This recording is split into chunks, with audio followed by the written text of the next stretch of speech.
భక్తప్రియా భక్తిగమ్యా భక్తివశ్యా భయాపహా శాంభవి శారదారాధ్యా శర్వాణి శర్వదాయిని. భక్తప్రియ భక్తులేడ ప్రేమ వాత్సల్యము గలది. పంచదార పాలలో కలిసి ఐక్యమైపోయినట్టు తన అస్తిత్వాన్ని కోల్పోయి ఎవరు అమ్మవారి సాన్నిధ్యంలో తాదాత్మ్య స్థితిని పొందుతారో వారిని భక్తులు అంటారు.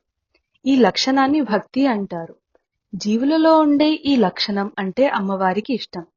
ఈ లక్షణము గల వారిపై అపారమైన వాత్సల్యమును ప్రేమను చూపునది. భక్తి గమ్య భక్తికి గమ్యమైనటువంటిది.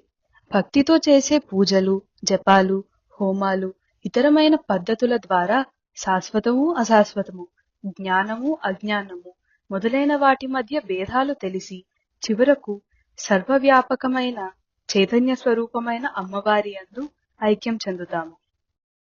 భక్తి వశ్య భక్తికి స్వాధీనురాలు.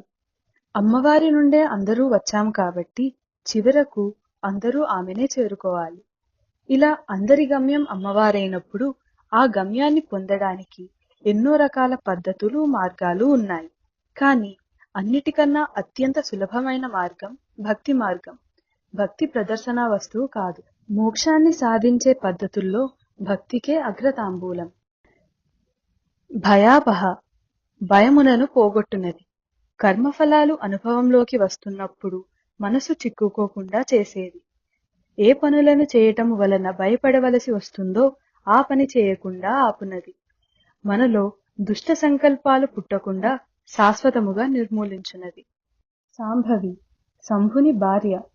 మన లోపల పనిచేసే కామ, క్రోధ, లోభ, మద, మాత్సర్యాలనే అరిషడ్వర్గ ప్రకోపాన్ని అదుపులో పెట్టగలిగే శక్తిని సమము అంటారు. సం అనగా శాంతి. శాంతికి, సుఖానికి ఉత్పత్తి స్థానం శంభుడు. శంభుని వ్యక్త రూపమే శాంభవి.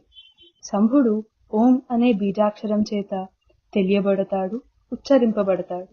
రెప్ప వేయకుండా కళ్ళు బాహ్యంగా చూస్తూ ఉండి మనస్సు మాత్రం సహస్రారంలోని బిందువు వద్ద ఉండే అమ్మవారిపై కేంద్రీకృతమై ఉంటే ఆ శారీరక స్థితిని శాంభవి ముద్ర అంటారు. దేవీ భాగవతం ప్రకారం 8 సంవత్సరాల కన్యను శాంభవి అంటారు. శారదారాధ్య సరస్వతిచే ఆరాధింపబడినది.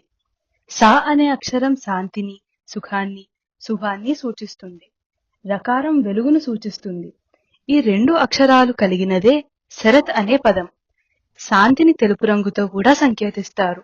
కాబట్టి స్వచ్ఛమైన తెల్లని వెలుగులు, పరమ ప్రకాశవంతమైన లక్షణం కలిగిన వస్తువులు గాని, వ్యక్తిని గాని, వాతావరణాన్ని గాని శరత్ అనే పదంతో సూచించవచ్చు. ఈ శరత్ లక్షణం కలిగినది కాబట్టి సరస్వతిని శారద అన్నారు. ఈ శరత్ లక్షణం ఉండు కాలాన్ని శరదృతువు అన్నారు. ఈ శరదృతువు ఆశ్వయుజ మాసంతో ప్రారంభమవుతుంది. ఈ మాసంలో అమ్మవారు ఆరాధింపబడుతుంది. వాక్కుకు సంబంధించిన వసిన్యాది వాగ్దేవతలచే పూజింపబడు అమ్మవారు. సర్వాణి సర్వుని భార్య. శ్రీని అన్నిటిలోనూ వ్యాపింపచేయువాడు సర్వుడు. శ్రీ అంటే సంపద. ఈ సంపద మనకు భూమి నుండి వస్తుంది. ఈ భూమి శివుని అష్టమూర్తులలో ఒకటి. అందుకే భూస్వరూపుడైన శివునికి సర్వుడు అనే పేరు వచ్చింది. ఈ సర్వుని భార్య సర్వాణి లేక సుకేసి అని పిలువబడే అమ్మవారు. ఈ సుకేసికి పుట్టినవాడే కుజుడు అని లింగపురాణం, వాయుపురాణంలోని చెప్పబడినది. శర్మదాయిని శాంతిని, సుఖమును ఇచ్చున్నది. శర్మ అంటే శాంతి, సుఖము అని అర్థం.